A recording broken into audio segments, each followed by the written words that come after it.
सदर शोबा उर्दू आसाम यूनिवर्सिटी सिलसिले से दरख्वास्त है कि आप आज पर तशरीफ लाएं। मेरी बहुत ही एहतराम के साथ जनाब प्रोफेसर पीयूष पांडे साहब से दरख्वास्त है कि आप आज पर तशरीफ लाएं।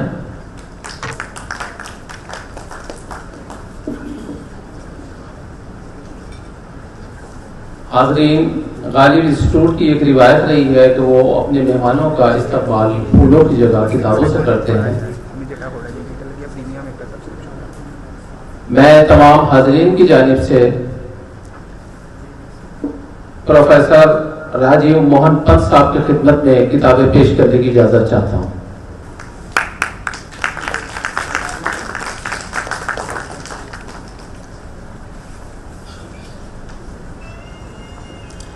मेरी दरख्वास्त है डॉक्टर महजर रजा साहब जो मेरे साथ दिल्ली से तशरीफ लाए हैं, मेरे साथी हैं, उनसे दरख्वास्त है कि आप प्रोफेसर पीयूष पांडे साहब की खिदमत में किताबें पेश फरमाएं।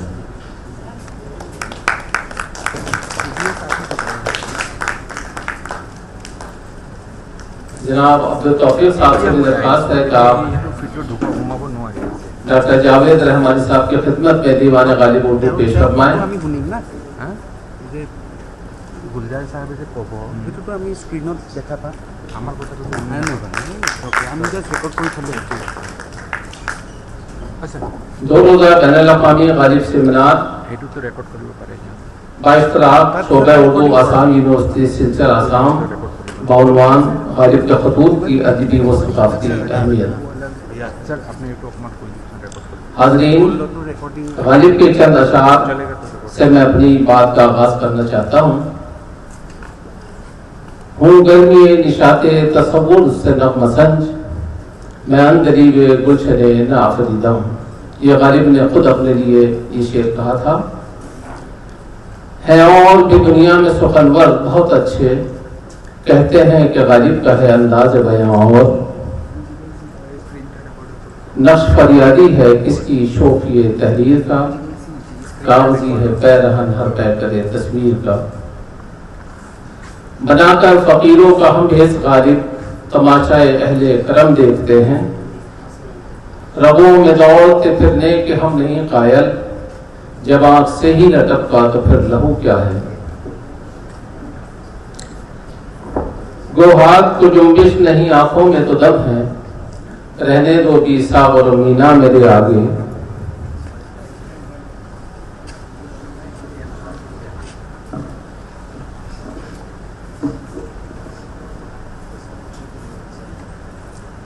मेरे ख्याल से सेमिनार में जो ऑनलाइन मेहमान जुड़ने वाले थे मेरे ख्याल से वो उसमें तशरीफ ला चुके हैं, ज्वाइन कर चुके हैं।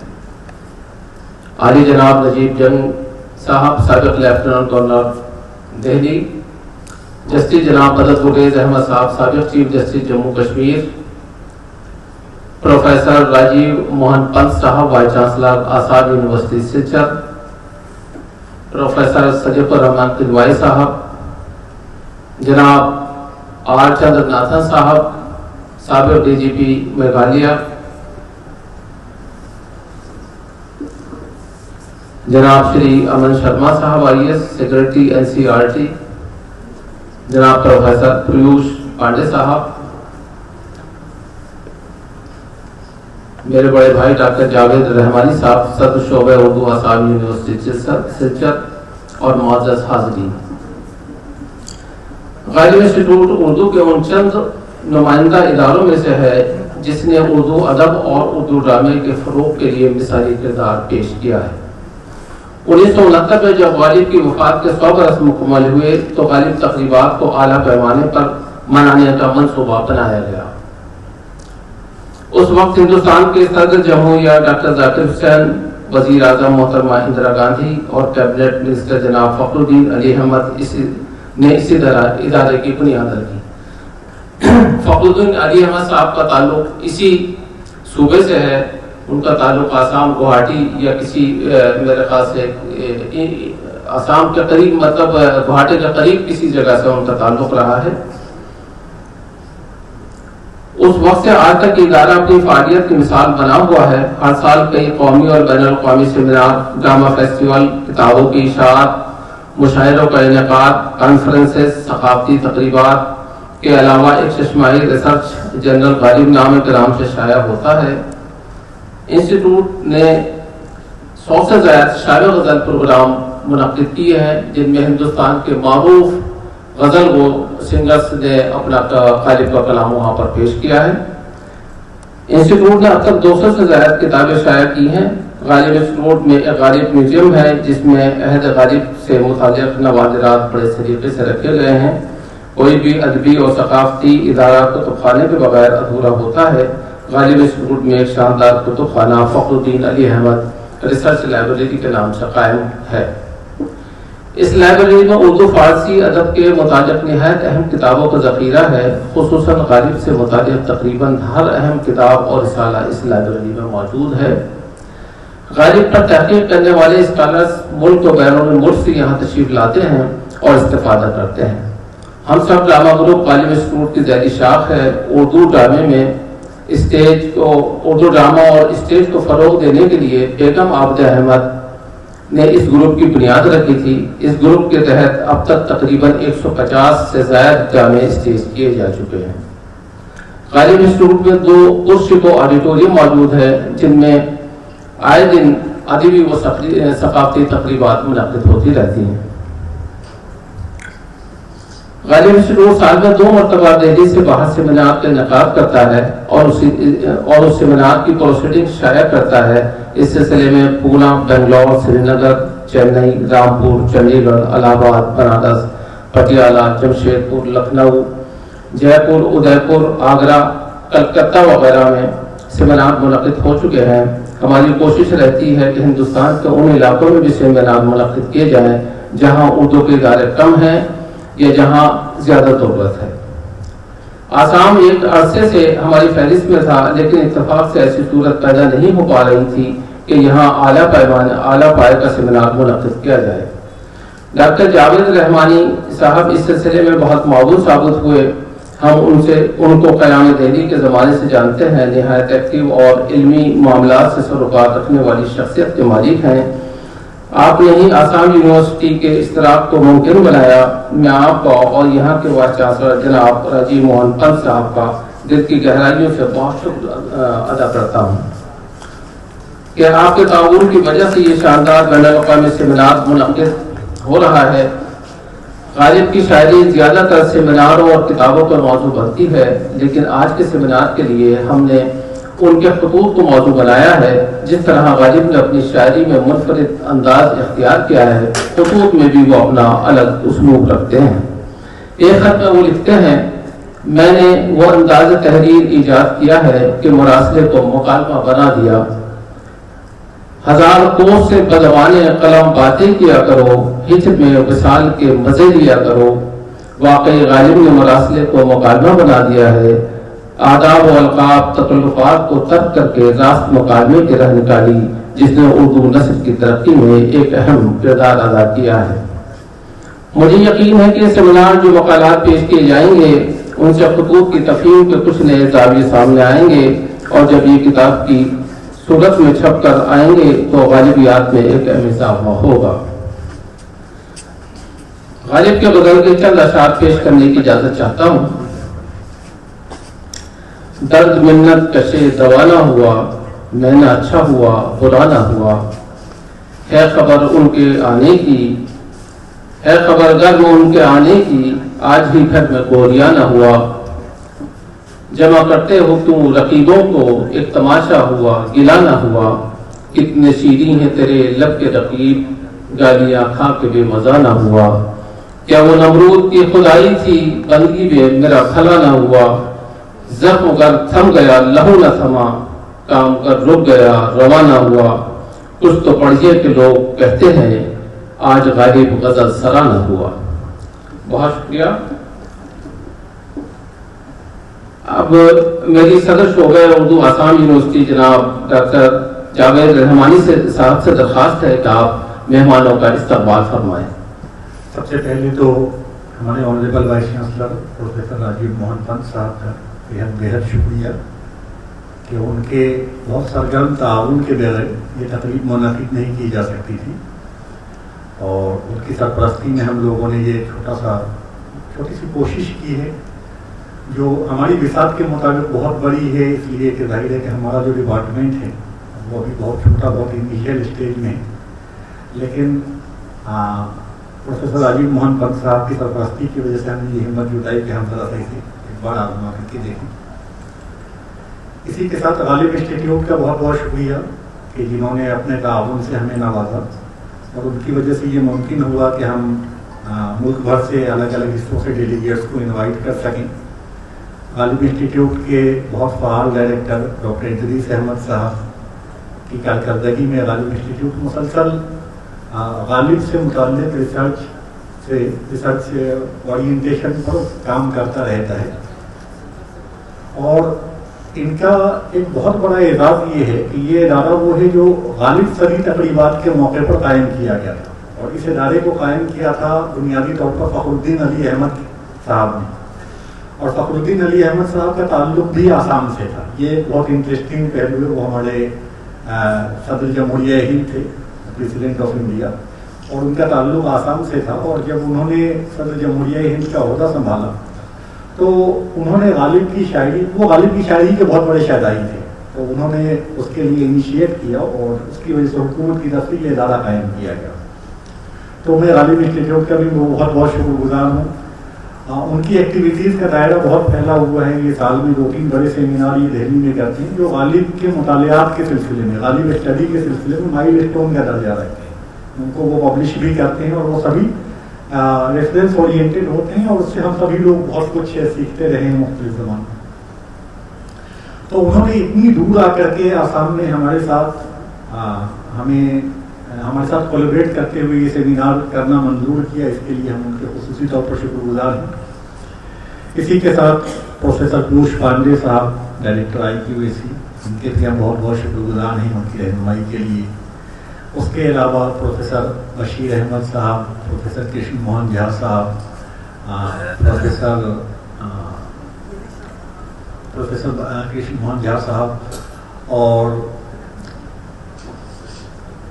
प्रोफेसर मुस्तफीजुर रहमान साहब, इन सभी लोगों के हम बहुत बहुत शुक्रगुजार हैं जिनका ताउन हमें शामिल रहा है। उसके साथ हमारे पास हमारे इस प्रोग्राम में 3 लोग बांग्लादेश से शरीक हुए, जो बांग्लादेश में उर्दू के असातिज़ा के तौर पर अपनी खिदमत अंजाम देते हैं ढाका यूनिवर्सिटी में, और उनके हम खुसूसी तौर पर इसलिए भी शुक्रगुजार हैं कि अभी बांग्लादेश में जिस तरह के हालात हैं, उन हालात के बावजूद उन्होंने अपनी कमिटमेंट का ख्याल रखते हुए यहाँ आना मंजूर किया। ये हमारे लिए बड़े एजाज़ की बात है कि हम तकरीबन नाउम्मीद हो चुके थे कि वो सारे लोग आ पाएंगे। बेसिकली 6 लोगों को आना था, 6 स्कॉलर्स को हमने वहाँ से इनवाइट किया था, उनमें से 3 आ सके, और बड़ी मुश्किलों से आ सके हैं, तो इसके लिए हम उनके खुसूसी तौर पर शुक्रगुजार हैं।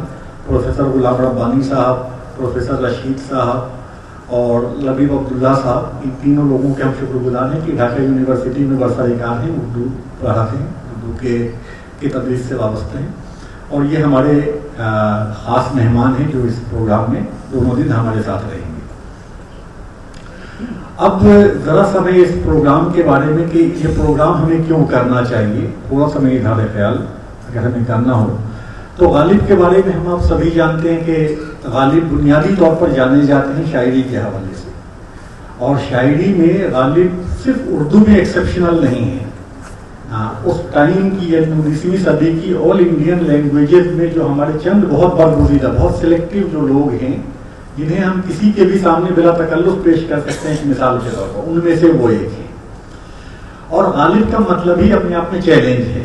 गालिब का एक शेर है कि मिसाल ये मेरी कोशिश की है कि मुर्गे असीर मतलब एक ऐसा परिंदा जो पिंजरे में कैद हो, और मिसाल ये यानी मेरा जो स्ट्रगल है वो जैसा ही कैसे है कि जैसे एक परिंदा जो पिंजरे में कैद हो। मिसाल ये मेरी कोशिश की है कि मुर्गे असीर करे कफस में फराहम खसाशियाँ के लिए, यानी पिंजरे में बंद होने के बाद भी एक परिंदा तिनके चुन चुन करके जमा करता हो ताकि वो एक घर बनाएगा। तो इससे गालिब के मिजाज का अंदाजा होता है कि कितने रेग्रेसिव माहौल के बावजूद वो आदमी कैसी जिंदगी गुजार सकता है, और इस जिंदगी को आदमी ने मुमकिन करके दिखाया। और उसी के नतीजे के तौर पर गालिब का वो शेरी सरमाया हमारे सामने है कि गालिब अपने ज़माने की हिंदुस्तानी ज़बानों में बहुत ही नुमाया और सिलेक्टिव हैसियत रखते हैं। सर सैयद अहमद खान ने जब आसारुस्सनानीद लिखी, जो बेसिकली दिल्ली की आर्कोलॉजी से रिलेटेड किताब है, उसमें उन्होंने साथ में दिल्ली के कुछ यादगार बड़े लोगों का जब जिक्र किया कि जिनको उन्होंने यादगार ज़माना के तौर पर कहा कि साहब उनकी वजह से दिल्ली की रौनक है, उसमें गालिब को भी उन्होंने शामिल किया। और हाल ही में तो हम आप सभी जानते हैं कि जब गालिब का इंतकाल हुआ तो हाल ही में ये कहा कि साहब गालिब वो शख्स है जिसके मर जाने से दिल्ली मर गई, इसलिए कि दिल्ली का जो एथॉस है, जिस कल्चर को वो रिप्रेजेंट करती थी दिल्ली, उसका अगर कोई सबसे बेहतरीन नमूना हमारे सामने हो सकता है तो शायद वो गालिब है। आप देखिए कि उस शख्स की जिंदगी कितनी रंगारंग है कि उसके दोस्त और अहबाब में एक तरफ अंग्रेज भी है, एक तरफ मराठा है, एक तरफ जाट है, एक तरफ मुसलमान में नाई है, अंसारी है, पठान है, शेख है, सैयद है, सबों का इज्तिमा लगा हुआ है। सबों के दरमियान वो आदमी अटखेलियां करता हुआ दिखाई देता है और एक ऐसे हालात में कि फाइनेंशियली वो हालात उसके लिए बहुत ही एक तरह से मुश्किल हैं जिसमें एक आदमी की रगें टूट जाए, और वैसे हालात को वो आदमी ऐसे गवारा बना देता है कि उस आदमी की विट, उस आदमी की बदलसंजी, हाजिर जवाबी, उस आदमी का जिंदगी करने का जो तरीका है, ये सारी वो चीजें हैं जो हम सबके लिए बहुत दूर तक मिसाल बनती हैं। और गालिब का एक और बहुत दिलचस्प जो एक पहलू है जिसको आमतौर पर लोग इग्नोर कर देते हैं कि सर सैयद अहमद खान को सर सैयद अहमद खान बनाने वाला जो शख्स था वो गालिब था। और सर सैयद अहमद खान वो शख्स है कि मसलन आप देख लीजिए कि हम बंगाल के रनासा की जब बात करते हैं तो जिस तरीके से बंगाल के सिलसिले में हम जो रिफॉर्मर, सबसे बड़े रिफॉर्मर जिनका हम नाम लेते हैं, उन्होंने अपने जमाने में उनसे 50 बरस 60 बरस पहले जिस तरह के काम उन्होंने किए, उस तरह का काम मुस्लिम कम्युनिटी के अंदर रहकर, तो ये ज्यादा मुश्किल इसलिए था कि उस वक्त वो कम्युनिटी इतनी पिछड़ी हुई थी एजुकेशन के लिहाज से कि उसमें वो काम करना कि सबको एक स्टेज पर ले आना टुवर्ड्स द एजुकेशन, वो बहुत बड़ा अपने आप में कंट्रीब्यूशन था। और इसके लिए कमिटेड करने वाला जो शख्स था वो सर सैयद अहमद खान था। अच्छा, अब सर सैयद की जिंदगी को देखिए, सर सैयद ने अपनी लिटरेरी जिंदगी शुरू ये किया कि साहब वो आईने अकबरी तरतीब दे रहे थे, आईने अकबरी का उन्होंने तर्जुमा किया और गालिब से रिक्वेस्ट किया कि साहब इस पर आप एक मुकदमा लिख दीजिए, प्रीफेस लिख दीजिए। तो गालिब उनका बहुत ख्याल रखते थे, बहुत अजीज रखते थे, तो उन्होंने लिखने को तो लिख दिया, पोएम के फॉर्म में लिखा, पोइट्री के फॉर्म में लिखा, लेकिन उन्होंने लिखा कि साहब अभी जो जमाना आ रहा है ये जमाना आगे की तरफ जा रहे हो, पीछे की तरफ चले जा रहे, ये आईने अकबरी का जमाना थोड़ी है, अब तो आईने नबी आ रहा है, नया जमाना आ रहा है, तो अगर तुम्हें सर्वाइव करना है तो you have to go ahead. ये कहाँ पीछे की रास्ता कहाँ जपने लगे। तो सर सैयद को उस जमाने में ये बात बहुत बुरी लगी और उन्होंने अपनी इस किताब में उसको शामिल नहीं किया, उनके तमाम तरह रेस्पेक्ट के बावजूद। लेकिन बाद के दिनों में उन्होंने उसको रियलाइज किया और उनकी जिंदगी का पूरा ढांचा बदल गया। वो शख्स जो गुज़श्ता की यादगारों को जमा कर रहा था, उनकी हड्डियां जमा कर करके आपको दिखाता था कि साहब देखो हमारे पूर्वजों ने ये किया है, वो इतना ज्यादा फ्यूचरिस्टिक हो गया कि उसको उसकी कम्युनिटी की साइड कर ली कि साहब इसको फ्यूचर के अलावा कुछ दिखाई नहीं देता।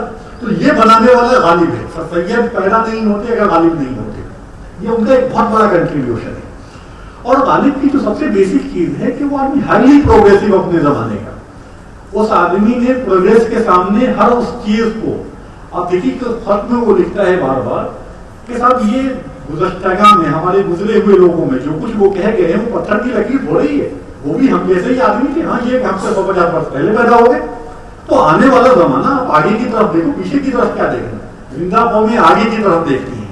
ये उस आदमी का पूरा वजीफा अमल था और ये उसमें पूरा अपनी पोएट्री एंड प्रोज हर दो तरह से उन्होंने इस मैसेज को देने की कोशिश की और ये उनका बहुत बड़ा कंट्रीब्यूशन है। उनकी शायरी के बारे में ऐसा जो उन्होंने सर सैयद को जो कहा, जिस ख्याल के लिए कि साहब जमाना आगे को जा रहा है और पीछे जा रहे हैं, अब देखिए एक शेर भी क्या खूबसूरत उन्होंने उस ख्याल को सर सैयद से अलग करके इन जनरल अपने ऊपर उसे इस खूबसूरती से अदा किया है तो इमाम मुझे रोके है जो खींचे है मुझे कुफर। जो एक आदमी का डायलम आपके अंदर की जो कंट्राडिक्शन है कि एक तरफ हम जिस तहजीब को रिप्रेजेंट करते हैं वो तहजीब खत्म होती जा रही है, दूसरी तहजीब जो आ रही है वो हमारे लिए स्पेस नहीं रहती और दोनों के बीच में एक आदमी खड़ा हुआ है और उसके आगे कुछ है पीछे कुछ है, वो जाए तो किधर जाए। इस सिचुएशन को देखिए कि इमाम मुझे रोके हैं जो पीछे है मुझे कुफर, काबा मेरे पीछे, कलीसा मेरे आगे, कलीसा कहते हैं चर्च को, ठीक है। तो नया जमाना जो है चर्च मॉडर्न सोसाइटी अंग्रेज सोसाइटी वो हमारे आगे खड़ी हुई है और पीछे कावा रहा जा रहा है। जो दिन है उससे भागेंगे तो हमारी जो रिवायत है वो छूटती जा रही है, तो उसको छोड़ेंगे तो जो फ्यूचर है वो छूट रहा है, और बीच में वो आदमी हक्का बक्का खड़ा हुआ है। इसको निसार अहमद फारूकी ने अपने एक मजमून में बड़ी खूबसूरती से अदा किया कि गालिब के जमाने में ये जो हमारा माजी है, पास्ट, और हमारा जो फ्यूचर है, इसका कंट्राडिक्शन सिर्फ इंडिया में नहीं पूरी दुनिया में वर्ल्ड वाइड वो अपनी पीक पर पहुंच चुका था। और उसमें गालिब का इम्तियाज ये है कि गालिब ने बहुत सही सलीमुल तबी का सबूत देते हुए सही रास्ता अपने लिए चूज किया, जो उस वक्त के इंडिया में बहुत कम लोग थे, शायद वायद लोग थे जो वो रास्ता इख्तियार कर सकते थे जो गालिब ने किया। हालांकि इसके लिए उन्हें बहुत क्रिटिसाइज भी किया गया, बहुत दुखतचीनियों का भी सामना उन्हें सहना पड़ा, लेकिन मैडम होता है हम जब जीते हैं तो जब हम आगे चलते हैं। हमारे यहाँ एक हम लोगों की जबानों में जो हिंदुस्तानी जबान है उसमें एक कहावत है कि चलने में 100 बुराई नहीं, चलने में एक। यानी जब आप कुछ नहीं कर रहे हो तो आपको एक आदमी ज्यादा से ज्यादा ये कहेगा कि आप ये कुछ नहीं करता, और जब आप करने लगते हो तो मेन में निकालने वालों की एक फौज खड़ी हो जाएगी। तो जब आप ये खतरा उठाने को तैयार होते हैं तभी आप आगे बढ़ते। तो गालिब हमारे यहाँ उस तरह की डायनामिक पर्सनालिटी का नाम था कि गालिब ने न सिर्फ ये कि एक बहुत ही सख्त हालात में बहुत शान की जिंदगी जी, बहुत कचकराही की जिंदगी जी, और उसमें शेरो नस्ल का वो सरमाया हमारे सामने उन्होंने यादगार छोड़ा जो उनके इंतकाल के इतने बरसों के बाद भी हमारे लिए आज भी आंखों का सुरमा बना हुआ है। हम उसे आज भी सहेजते हैं, उससे पढ़ते हैं, उससे रहनुमाई हासिल करते हैं। अब इसमें देखिए दिलचस्प बात यह है कि गालिब को गालिब बनाने वाली भी चीजें थी अपने आप में, बहुत सारे लोगों को बनाने वाली थी, बहुत सारे लोगों ने छोड़ दिया, गालिब ने पा लिया। गालिब ने पेंशन की कंट्रोवर्सी को लेकर के कलकत्ते की जर्नी उस जमाने में की जब उनकी उम्र अराउंड 30-32 साल की उम्र रही होगी। वो आदमी जिसकी टोटल उम्र 76 साल की उस आदमी ने जिंदगी पाई। 73 साल की जिंदगी में ऑलमोस्ट 25 साल तक वो एज पोएट फेमस हो चुका था, और पूरे इंडिया में उसके स्टूडेंट्स की एक पूरी सीरीज बिछ गई थी। लोग उससे खतों किताबत के जरिए उससे इस्लाहें लेते थे, जिसमें नवाब, शायर, आलिम, फाजिल हर तरह के लोग होते थे, और उसमें हर तरह का कलाम शामिल था। मगर मेरा जाती ख्याल ये है कि गालिब जिस चीज ने बनाया वो गालिब की कलकत्ता की जर्नी है। उस जमाने में जब जर्नी बहुत मुश्किल काम होती थी, और अब देखिए 73 साल की उम्र में 73 साल की उम्र जो आदमी जीता है वो आदमी 32 साल की उम्र में कलकत्ता के लिए निकलता है और 3 साल वहां भटकता है, वहां की खाक छानता है, और उसकी यादगार बहुत सारी चीजें हैं जो उनकी जिंदगी को बदलने में जिसने बहुत रोल प्ले किया। और कलकत्ता उस जमाने में एपिक सेंटर था मॉडर्निटी का, तो वो मॉडर्निटी जो है वो वहां के थ्रू मुझे लगता है कि उन्होंने ज्यादा उसको ऑब्जर्व किया और वो उनकी जिंदगी का हिस्सा बन गया, जिस मॉडर्निटी के लिए गालिब जानेंगे। तो ये एक बहुत बड़ा उनकी जिंदगी में माइलस्टोन था, और उस जमाने में दिल्ली से कलकत्ता सफर करना ये बड़े बूझे का काम था। मतलब 2-3 महीने सफर करके एक आदमी कलकत्ता पहुंचता था। आज की तरह बड़ी हमने फ्लाइट पकड़ा और उठे और चल दिए, और उसके बाद फिर वहां जाकर के किराए पर मकान लेकर के और अंग्रेजों के यहाँ अपनी पेंशन के मुकदमे को लेकर के दौड़ना। अगरचे उस पेंशन के मुकदमे के सिले में उन्हें मिला कुछ नहीं, वो सारी मेहनत उनकी जाया गई, लेकिन उस मेहनत ने उन्हें जिस तरह के डायलेमास से दो चार किया, उसने गालिब को गालिब बनाने में बहुत इंपॉर्टेंट रोल प्ले किया, और इस पर बहुत सारे लोगों ने काम किया। लेकिन अभी हमारे इस सेमिनार की जो आउटलाइन है ये बेसिकली उनकी शायरी कम है। हम यहाँ उनके लेटर्स के बारे में बात करने के लिए जमा हुए हैं। उनके लेटर्स के बारे में हम एक दिन डिस्कशन करेंगे, पूरे एक दिन अलग अलग सेशंस में, और इसमें उर्दू, हिंदी, अंग्रेजी तीनों जबानों में पेपर्स पढ़े जाएंगे गालिब के लेटर्स के बारे में। अब गालिब जिस तरह एज पोएट अपने आप में रेबल है, बागी है, उसी तरीके से वो अपने जमाने में प्रोज में भी बागी है। वो आदमी अपने हालात के दबाव से होता है, ये खतों से उन्होंने ये खत लिखने शुरू किए हैं, वो 1849 वगैरह के आसपास में उन्होंने खत लिखने शुरू किए उर्दू में, 1849 वगैरह के आसपास, लेकिन वो बहुत थोड़ी तादाद में। इसमें सबसे ज्यादा इजाफा तब होता है जब 1857 का रिवोल्ट हो जाता है, और उस वक्त दिल्ली खाली हो जाती है शफा से। दिल्ली में जो भी आम आदमी है उस सबको दिल्ली खाली कर देनी पड़ती है। गालिब का इम्तियाज ये था कि गालिब के लिए उनकी गली को सेव कर दिया गया कि साहब उस गली में कोई लूटपाट नहीं होगी, तो वो रहने को तो रह गया वहां। तो रहने को जब रह गए तो अब बात ये कि एक ऐसा आदमी जो सुबह से शाम तक मजलिसों में रहता हो, लोगों के बीच घिरा रहता हो, जो हर वक्त किसी पर फिक्रा चुस्त कर दिया, किसी के बारे में कुछ कर दिया, अब उसे आप कितनी भी सिक्योरिटी प्रोवाइड कर दीजिए, उसे अगर 2 महीने हवेली में बंद रहना पड़े तो वो करेगा क्या? वो तो प्रिजन हो गया, जस्ट लाइक जेल हो गया उसके लिए। तो उस आदमी ने उससे निजात का रास्ता ये निकाला कि उस दौरानिये में उसने लोगों को, अपने जानने वालों को बड़ी तादाद में खुतूत लिखे। और ये जो लेटर थे इनकी कई तरह की हैसियत है। एक तो स्टाइल वाइज है कि उसका जो उसलूब इख्तियार किया गया ये बहुत इंपॉर्टेंट है, जिसके लिए हम उन्हें याद करते हैं। और दूसरे ये भी उसकी अहमियत है कि ये जो म्यूटनी का जमाना है, उस जमाने के हमारे पास जो डॉक्यूमेंटेशन हुआ है वो बहुत उसको ये कहने के गवर्नमेंट पॉलिसी के अकॉर्डिंगली हुआ है, क्योंकि उस वक्त मीडिया पर बहुत सख्त पहरा था ब्रिटिश रूल में, और ब्रिटिश प्रेस एक्ट जो था वो बहुत सख्त था।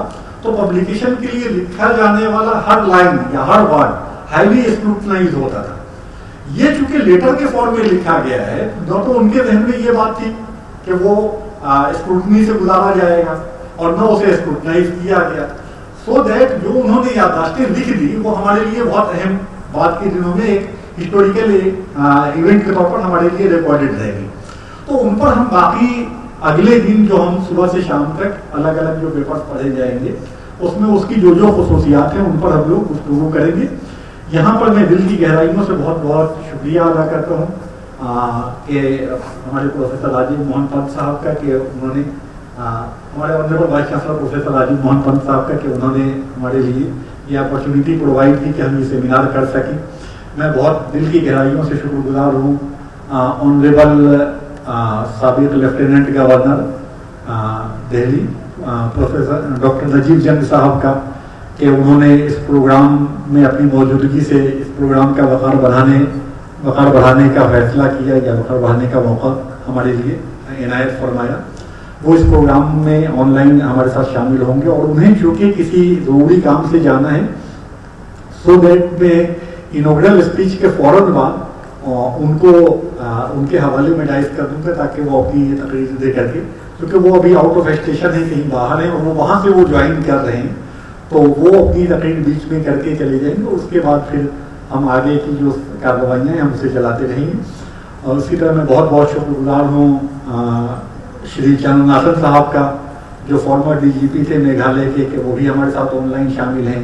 मैं बहुत शुक्रगुजार हूँ डॉक्टर अमन शर्मा साहब का, जो NCERT के सेक्रेटरी हैं, कि वो भी हमारे साथ शरीक हैं ऑनलाइन। और उसके अलावा तमाम दोस्त अहबाब जो हमारे हैं, और जो हमारे अजीज़ हैं, और जो तलबा हैं, सभी लोगों का मैं दिल की गहराइयों से बहुत बहुत शुक्रगुजार हूँ कि उन्होंने ये मौका इनायत फरमाया कि हम सब लोग यकजा होकर के गालिब को याद कर सकें। और गालिब को याद करना सिर्फ गालिब को याद करना नहीं है, बल्कि उस ज़र्री ज़माने को, उस गोल्डन पीरियड को याद करना है, उनके थ्रू जो अब हमारे दरमियान नहीं रहा। तो इस तरीके से हम अपनी उस बैकग्राउंड को एक नए सिरे से, नए तौर पर रिविजिट करने की कोशिश कर सकते हैं।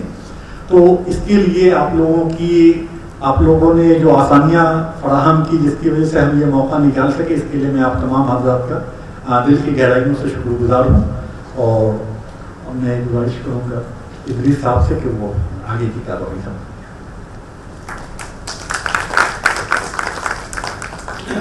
बहुत शुक्रिया जावेद साहब।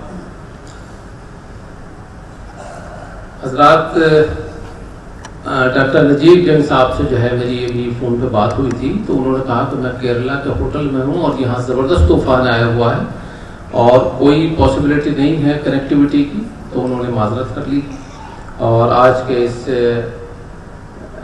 जलसे की सदारत फरमाएंगे प्रोफेसर सदीकुर रहमान किदवाई साहब, सेक्रेटरी गालिब इंस्टीट्यूट, जो ऑनलाइन हमारे साथ मौजूद हैं। किन्हीं वजूहात और फिल्मी शूटिंग की वजह से गुलजार साहब भी जो है मेरे ख्याल से ज्वाइन नहीं कर पाएंगे। वो अभी मेरी फ़ोन पे बात हुई तो उन्होंने कहा कि मैं अभी शूटिंग के अंदर ही हूँ और अभी मुझे थोड़ा वक्त लगेगा उसके अंदर। तो अब मैं बैनुल-अक़वामी सेमिनार के इफ्तिताह के लिए आली जनाब professor Rajiv Mohan Pant sahab, vice chancellor Assam university Silchar से मुल्तमिस हूँ कि आप तशरीफ लाएं और बाकायदा इस सेमिनार का इफ्तिताही तकरीर फरमाएं। जनाब राजीव मोहन पंत साहब। माननीय नजीब जंग जी, आज के मुख्य अतिथि डॉक्टर इदरीस अहमद जी, डायरेक्टर जो हमारे गालिब इंस्टीट्यूट से यहाँ आए हुए हैं, केतवई साहब, सेक्रेटरी गालिब इंस्टीट्यूट से, जनाब चंद्रनाथन जी, farmer DGP Meghalaya, Aman Kumar ji, secretary NCERT, और मेरे मित्र पीयूष जी, रहमानी जी, और यहाँ पे बैठे सभी मेरे मित्रगण और स्कॉलर्स, आप सभी को मेरा अभिनंदन, नमस्कार। मैं आप सभी का असम विश्वविद्यालय परिवार की तरफ से स्वागत करना चाहूँगा इस 2 दिवसीय इंटरनेशनल गालिब सेमिनार पर, जिसमें कि उनके न केवल गज़लों पे, उनकी शायरी पर डिस्कशन होंगे, बल्कि गालिब के खतूत जो आपने बताया कि जब वो 2 साल अपने कन्फाइनमेंट में थे या सोसाइटी से ज़्यादा टच नहीं रहा किसी कारणों की वजह से, और तब उनको खतों के माध्यम से ही वो कनेक्ट हुए, तो उन खतों के यहाँ पर जिक्र होगा, उनके लिटरेरी और कल्चरल इम्पोर्टेंस के बारे में यहाँ डिस्कशन होगा। मैं विशेष रूप से आभारी हूँ हमारे बांग्लादेश से आए हुए मेहमानों का। बांग्लादेश अभी कठिन परिस्थितियों से गुजर रहा है, और मैं ईश्वर से प्रार्थना करता हूँ कि वहाँ जल्दी ही नॉर्मलसी रिस्टोर हो, क्योंकि बांग्लादेश और भारत का बहुत ही अभिन्न रिश्ता है, और वो रिश्ता मुझे उम्मीद है कि बना रहेगा।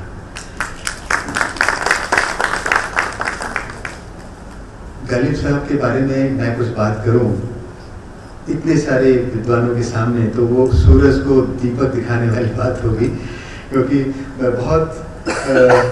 मैं ऐसे विषय का छात्र रहा हूं जो कि बहुत ही नीरस और बहुत ही रूखा माना जाता है, अर्थशास्त्र, जिसमें कि केवल इकोनॉमी की बात होती है, अर्थव्यवस्था की बात होती है, बहुत ही रूखा सब्जेक्ट है, और मुझे बहुत ही कम साहित्य को जानने का अवसर मिला। और गालिब साहब जो कि एक अपने आप में इतनी ऊंचाइयों पर पहुंचे हैं, ये मैं कहूँगा कि इस पूरे इंडियन सब कॉन्टिनेंट के ग्रेटेस्ट शायरों में से किसी एक का नाम लिया जाए तो गालिब साहब का ही नाम होगा। वो ऐसे व्यक्ति के बारे में यदि मैं कुछ बात करूं तो मैं कहूँगा कि दृष्टता होगी, क्योंकि मुझे बहुत उनके बारे में मैं क्या बोल सकता हूँ। जो कुछ थोड़ा बहुत मैंने गालिब साहब के बारे में जाना, वो एक सीरियल आता था टीवी में दूरदर्शन पर, जिसमें कि नसीर साहब ने मिर्जा गालिब का रोल अदा किया था, और वहाँ मेरा उनसे मैं कहूँगा कि पहली बार उनकी लाइफ के बारे में कुछ जानने का अवसर मिला। और यहाँ जब मैं गालिब साहब की याद आती है, या जब उनके बारे में कुछ सोचने या सुनने का अवसर मिलता है, तो मेरे माध्यम रहमानी साहब बनते हैं। बहुत ही नॉलेजेबल व्यक्ति हैं, और उनसे काफ़ी कुछ सुनने को मिलता है उनके बारे में, उनके शेर व शायरी के बारे में। जब भी मन करता है तो मैं आपके पास चला जाता हूँ और कुछ जानकारी लेता हूँ उनके बारे में। ये हमारे लिए बहुत ही अच्छा अवसर है कि हम ये 2 दिन का यहाँ पर सेमिनार कर रहे हैं, अंतर्राष्ट्रीय स्तर का सेमिनार, और ये हमारे लिए बहुत ही सौभाग्य की बात है कि हमारे मध्य बहुत ही रिनाउंड स्कॉलर्स हैं। नजीब जंग साहब बहुत ही विद्वान व्यक्ति हैं, मैं उनका ज़बरदस्त फैन रहा हूँ। केतवई साहब बहुत ही रिनाउंड व्यक्ति हैं। इदरीस अहमद साहब जो कि हेड कर रहे हैं गालिब संस्थान को। ऐसे ऐसे विद्वान लोग यहाँ पर हैं, और मैं यहाँ पे इसी आकांक्षा को लेकर आया हूँ कि जब जब समय मिलेगा मैं ये 2 दिवसीय सेमिनार को अटेंड करूँगा, ताकि गालिब साहब के बारे में कुछ और जानकारी मैं यहाँ ले सकूँ। अभी तो मैं फिलहाल यही कहूँगा कि इस 2 दिवसीय कार्यक्रम के लिए बहुत बहुत शुभकामनाएं, और मैं आभार व्यक्त करना चाहूँगा रहमानी साहब का कि एक छोटी सी टीम है, केवल 2 लोग हैं इस विभाग में, और जब हिम्मत होती है तो कुछ भी चीज़ असंभव नहीं होती। और मैं आपका बहुत ही शुक्रगुजार हूँ कि आपने ये कदम लिया, और मुझे लगता है कि इससे यहाँ पर उर्दू, जिसका कि एक बहुत ही समृद्ध साहित्य है, उर्दू एक ऐसी जुबान है जो कि सुनते ही लगता है कि हम किसी दूसरे जगह पहुंच गए हैं। इतना सुंदर जुबान है, उसका आपके प्रयासों से यहाँ पर प्रचार प्रसार होगा। और आपने जो गालिब साहब के बारे में जो ये 2 दिन का कार्यक्रम किया है, इससे हमें बहुत कुछ जानकारी मिलेगी। इस कार्यक्रम के लिए आप सबको बहुत बहुत शुभकामनाएं। आप सबका बहुत बहुत आभार कि मुझे इस अवसर पर यहाँ आने का मौका दिया। शुक्रिया, बहुत बहुत थैंक्स। आप सब लोगों को आने वाले 2 दिन में बहुत कुछ मिलेगा, ऐसा मेरी उम्मीद है। Thank you sir.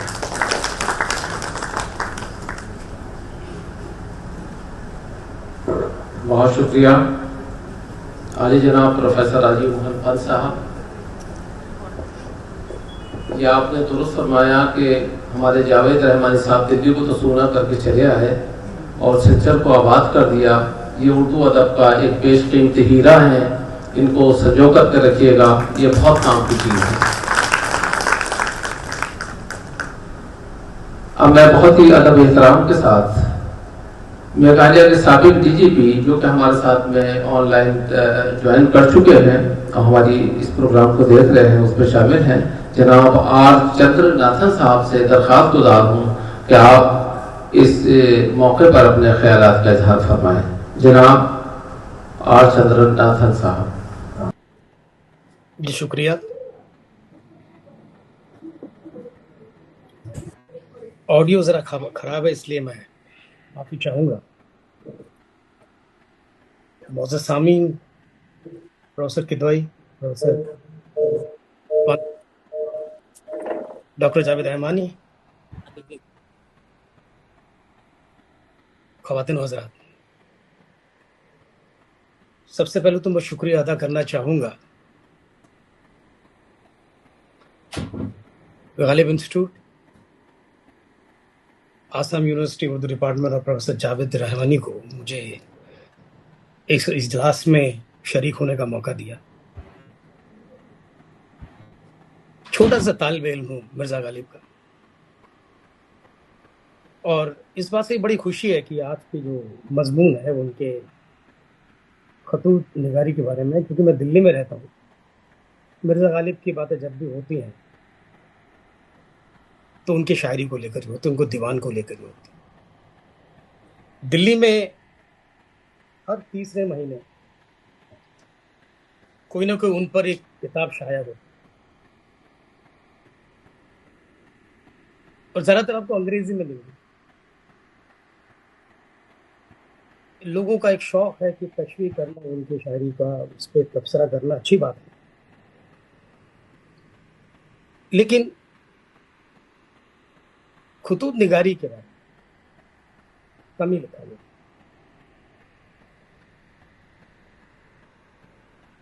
Professor Abdul मुगन्नी साहब ने एक बहुत दिलचस्प बात की। उन्होंने ऐसे सीधे साधे लफ्जों में उनके खुतूत निगारी के बारे में, सबसे पहले तो उनकी प्रमाइज ये है कि मुस्तकिल इसे ये जो नस्र है जो जिसकी इब्तिदा हम मिर्ज़ा गालिब से मानते हैं, इसकी मुस्तकिल सिन्फ पहले नहीं थी। There was no genre like that. हाँ, पहले वो फारसी में लिखा करते थे, वो बनावटी तरीका था जो कि आम लोगों की ज़बान न थी। मिर्ज़ा गालिब ने उसके अंदर, वो मुगन्नी साहब भी ये कहते हैं कि सादगी में रंगीनगी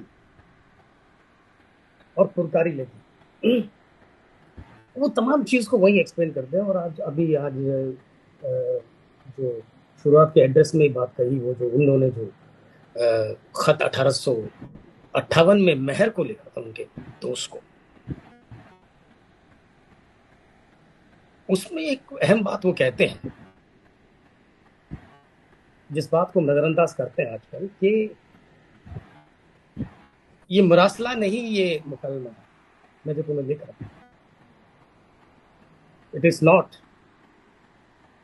a letter, he's not a नामा I'm writing, I'm in dialogue with you। एक बहुत बड़े उस्ताद ही इस तरह लिख सकते हैं, क्योंकि आज हमारे सिस्टम में, एजुकेशन सिस्टम में, ये बुनियादी जो प्रॉब्लम है, ये डायलॉग को लेकर। मिर्जा उस जमाने में अपने शागिर्दों को, उसमें उनके अजीज थे, उनके माशूक थे, उनके ही लफ्जों में हरगोपाल तख्ता को लिखे एक खत में वो लिखते हैं, उनके अजीज, माशूक, उनके दोस्त, उनमें कई ब्रिटिश अफसरान भी थे। ये खतूत निगारी का तजुर्बा किया उन्होंने। लेकिन आज मैं जो अर्ज करूंगा यहाँ इतने दानिशुरों के सामने, महारीनों के सामने, कल 2 दिन का सेमिनार है, मैं कुछ इस खतूत निगारी की अदबी अहमियत को मैं कुछ और पहलू से देख रहा हूँ, बाकायदा एक तालिब इल्म के हैसियत से। मिर्जा गालिब को मैंने भी 30-40 साल पढ़ा। मैंने भी कोशिश की थी तशरीह लिखूं, अंग्रेजी में लिखा भी मैंने, लेकिन जो दीवान के पहले शेर में ही मेरे 5 साल लग गए समझने में। नक्श पर याद है किसके शौक़े तहरीर का, कागजी है पैहल और पैतरी तस्वीर का। 5 साल लगे। 5 साल में बातें बहुत कुछ समझ में आई, तो मैंने सोचा कि भाई ये जो आशिकी मैं जारी रखूंगा गालिब के साथ, लेकिन ये काम छोड़, और बाकायदा तालिबे इल्म की हैसियत से मैंने 31 साल मैंने उन पर जो है मुताला है, थोड़ी बहुत समझता हूँ उनको। लेकिन कहने से ये मकसद है कि मिर्जा जब कहते हैं कि ये मुकामला है, डायलॉग है, मुंशी मिर्जा हरगोपाल तफ्ता के नाम पे उनके 123 खत थे, ये मानते हैं। बाकी दोस्तों के साथ एक सैकड़ों और हो, लेकिन हमारे पास जो इंतखाब है, मैंने ये बात बीच में मैंने प्रोफेसर जावेद रहमान साहब से कहा, वो तो बाकायदा पढ़ाते उर्दू, कि जब हम ये मानते हैं, मिर्जा जब मानते हैं ये डायलॉग है, क्योंकि मेरी बेटी ने भी ये चीज को किसी एक डिस्कशन के साथ मेरी, उन्होंने मुझे पॉइंट आउट किया इस बात कि अगर ये मुकामला है, अगर ये डायलॉग,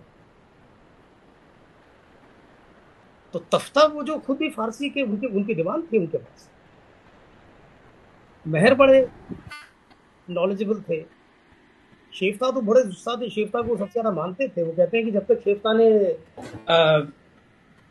शेफ्ता की अप्रूवल नहीं होती तो वो अपने दीवान में शेर, मुझे मालूम नहीं इसमें कितनी हकीकत है, लेकिन ये यादगार गालिब में हाली लिखते हैं इस बात। लेकिन हम जो आज पढ़ा रहे हैं, फन तालीम के हवाले से हम देखेंगे, खतूत निगारी इस पेडागॉजी में ये खामी है, ये बहुत बड़ी है।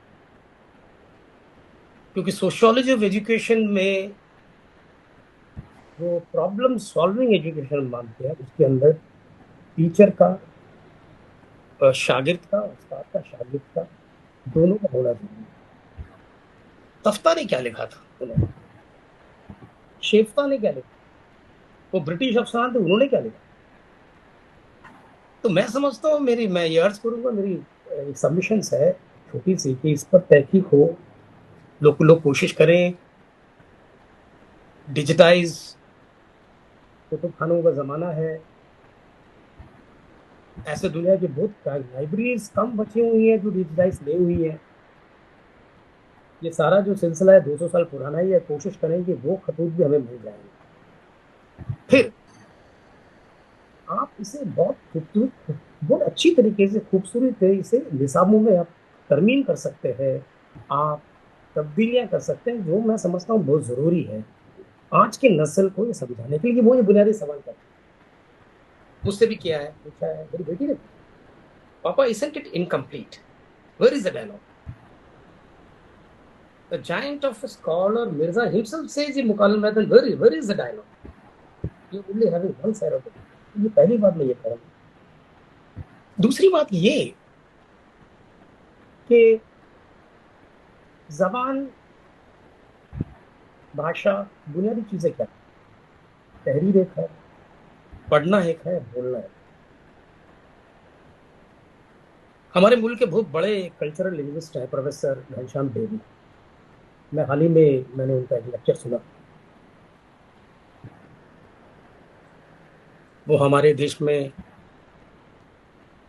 बोली जाने वाली बोलियां और जबान तो शेड्यूल में 22-23 हैं। वो कहते हैं अब जो है बोलियां डायलेक्ट सिर्फ 780 बची हैं। शायद पिछले 15-20 साल में कुछ हजार बोलियां खत्म हो गई, दे बिकम एक्सटिंक्ट। आज उर्दू और हिंदी के हवाले से हम बात करेंगे। सबसे बड़ी समस्या ये हो गई है कि कहीं पे दोनों जबान स्टैग्नेट है। मैं इसकी वजह नहीं जानता, लेकिन आप जाएंगे कहीं पुराने पब्लिशिंग हाउस, तो वही 30 साल पुरानी, 40 साल पुरानी वही किताबें फिर से छप रही हैं, वही शायर। इसके बनिस्बत इलाकाई जबानों में, भारत के इलाकाई भाषाओं में, खास करके दक्षिण के मलयालम, तमिल, तेलुगु, मराठी में बहुत काम हो रहा है और मुख्तलिफ तरह के जॉनर वो इजाद कर रहे हैं और उसमें तजुर्बा भी कर रहे हैं। मसलन ट्रांसलेशंस बहुत हो रही है, ट्रैवलॉग बहुत लिखे जा रहे हैं, यहां तक कि केरल में मलयालम में गजल की एक रवायत शुरू हो गई। उसके इल्म अरूज मुख्तलिफ है, उर्दू से मुख्तलिफ, लेकिन मरकजी ख्याल वही तशबीह का, बहुत खूबसूरत। कैलिकट यूनिवर्सिटी में तो बाकायदा वो इल्म अरूज लिखने के लिए लोगों को अंग्रेजी में उसकी ट्रांसलेशन के लिए प्रोफेसर्स को इनवाइट कर रहे हैं। कहने का मतलब ये कि ऐसा क्यों, कि स्टैग्नेशन क्यों हो रही है दोनों जबानों में। 20-22 करोड़ लोग बोलते हैं। हिंदी में गजल की परंपरा एक दुष्यंत कुमार से चली थी और दुष्यंत कुमार में खत्म हो गई। वही शेर पढ़ते हैं। उर्दू में हमें दिल्ली में, मैंने जो बात पहले फिर जिक्र किया कि हर तीसरे महीने एक मिर्जा पर किताब शाया हुई है। लोग लगे हुए हैं दीवान की तशरीह करने में, इंटरप्रिटेशन करने में। कोई मार्क्सिस्ट पॉइंट ऑफ व्यू से कर रहा है, कोई बुद्धिज्म पॉइंट ऑफ व्यू से कर रहा है, कोई शून्यता कह रहा है, कोई कुछ कह रहा है। लेकिन लोग ये नहीं समझ पा रहे कि उस स्कॉलर की सबसे बड़ी चीज थी उसकी वर्कमैनशिप, क्राफ्ट।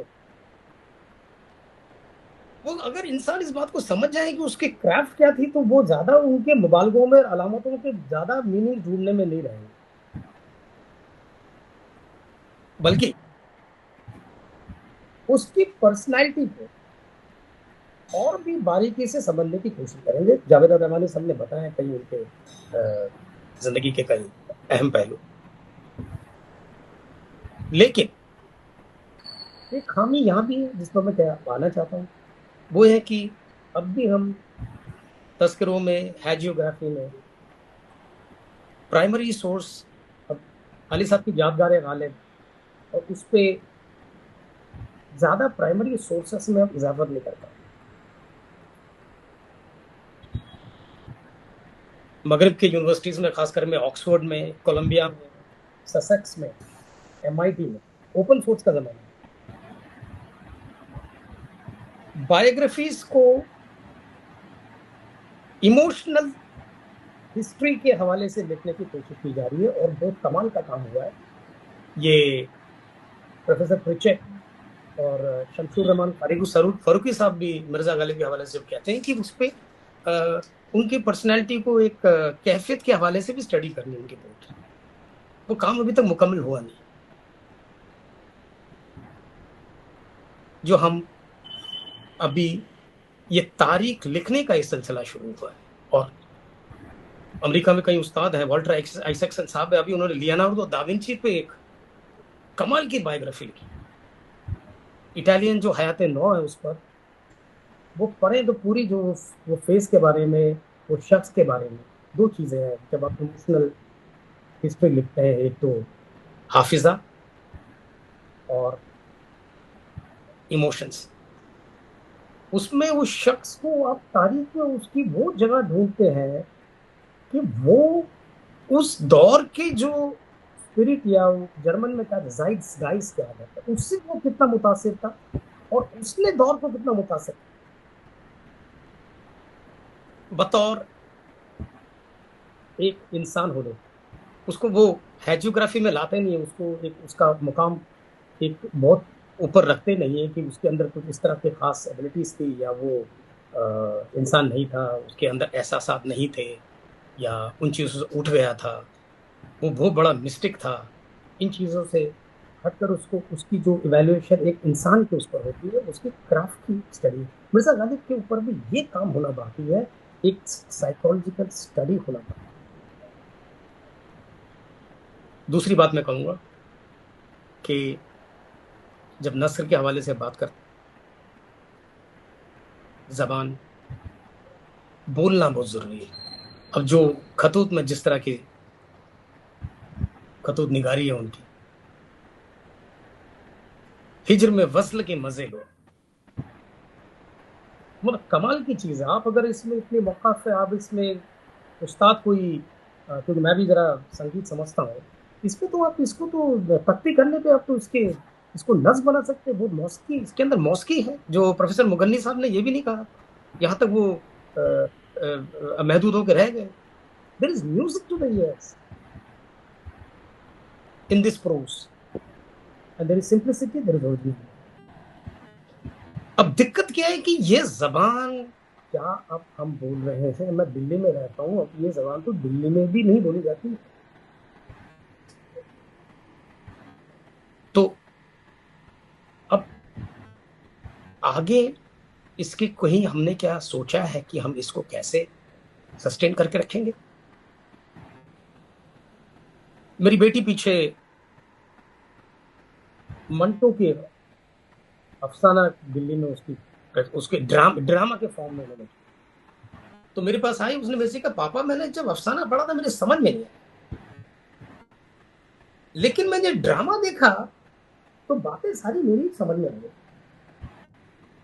यानी कि आपको अब ये भी सोचना है कि जो फॉर्म आपके हाथ में है, ये नस्र के शक्ल में, इसको आप क्या, उसको कोई अच्छी डायलॉग, कोई ड्रामा, कुछ और शक्ल दे सकते हैं इसको, और निसाबों में अब ला सकते हैं।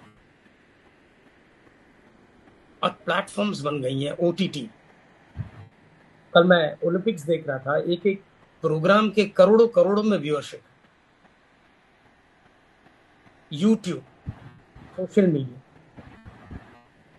हर नई नस्ल का हर नौजवान आपसे एक बात कहेगा, अब ज्यादा पेचीदा बात नहीं कर सकता, वो आपसे ये कहेगा कि प्लीज डम इट डाउन और प्लीज ब्रेक इट डाउन, अब इसको तख्ती दीजिए।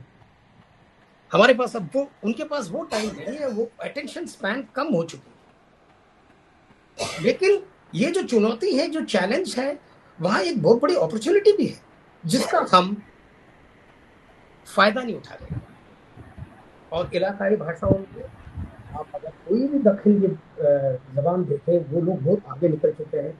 आज ये हाल है दिल्ली में पीवीआर हॉलों में मलयालम फिल्म सबसे ज्यादा जो है चल रही, हर भाषा के लोग जाके देखते हैं। आज मोहनलाल मम्मूटी और फाद फासिल को सब जानते हैं, दिल्ली के अंदर लोग जानते हैं।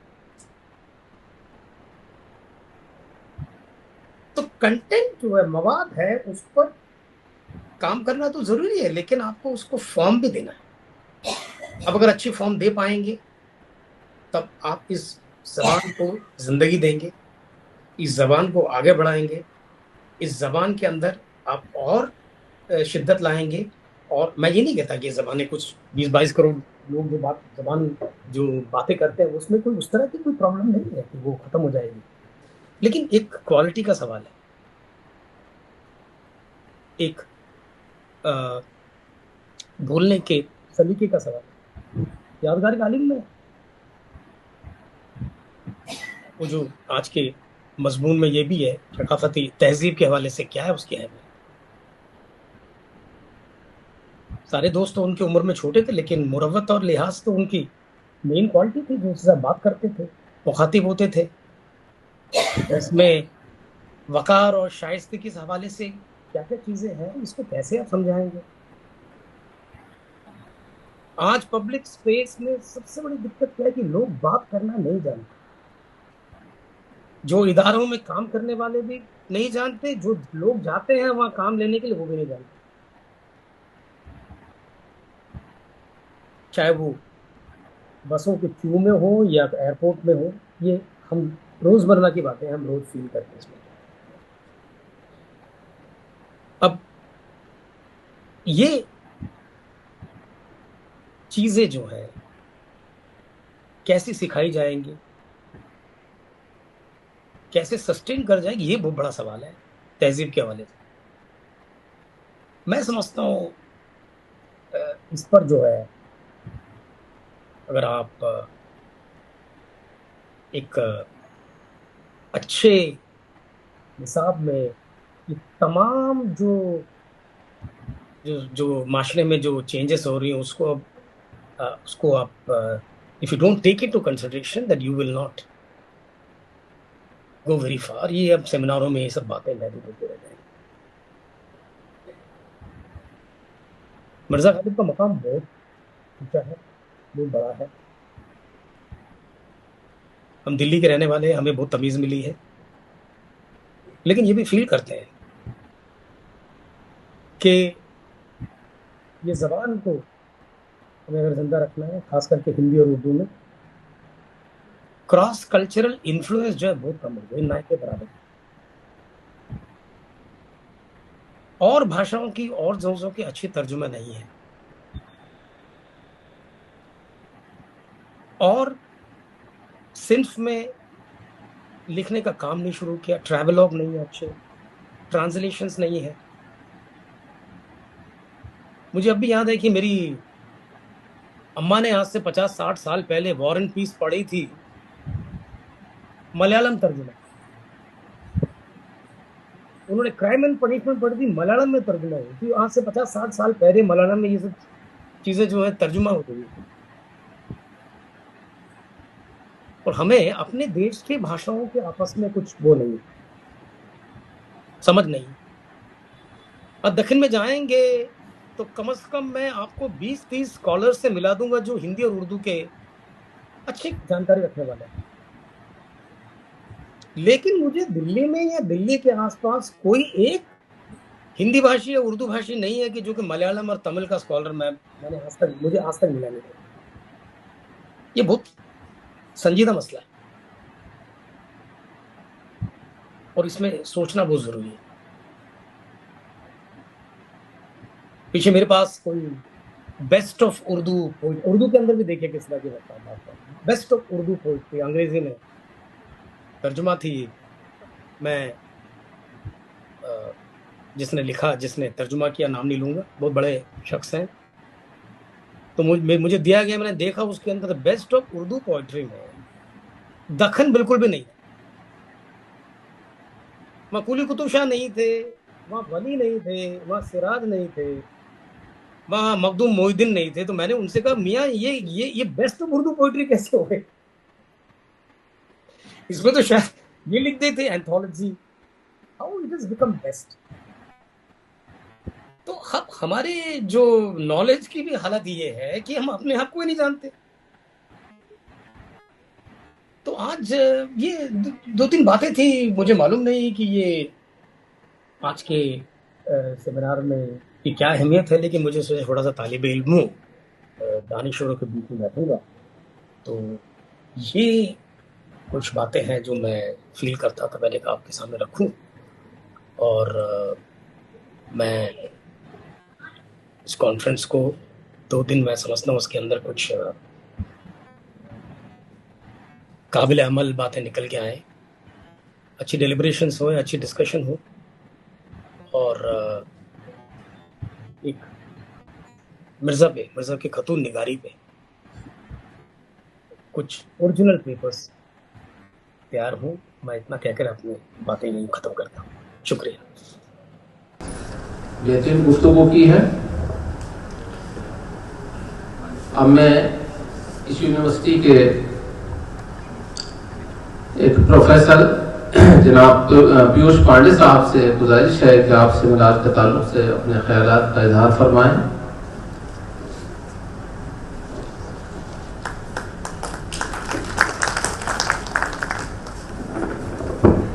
बहुत शुक्रिया जनाब डॉक्टर एजाज अहमद साहब। शायद कभी ज़िंदगी में मैं आपके जैसे साफ उर्दू बोल पाऊंगा, और आपका जो उर्दू बोलने का अंदाज है, मुझे यकीन है कि आप बहुत ही अच्छा लिखते भी होंगे और कई मुशायरों की जान भी रहे होंगे। Very honourable chief guest of today's function, that is honourable Ajit Jain sahab ji, our honourable vice chancellor professor Rajiv Mohan Pant ji, जनाब Shri R Chandranathan ji, Shri professor S R. Kidwai ji, सरहद पार से आए हमारे हमसाए, हमारे दोस्त, हमारे प्रोफेसर,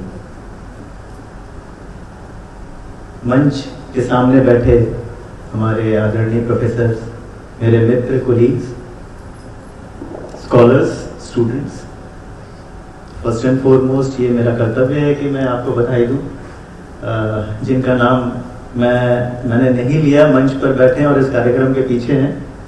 श्री हमारे मित्र, हमारे जनाब श्री रहमानी साहब, और मैंने मंच पे उनसे बोला था कि आज मैंने पहली बार आपको इतना बोलते हुए सुना।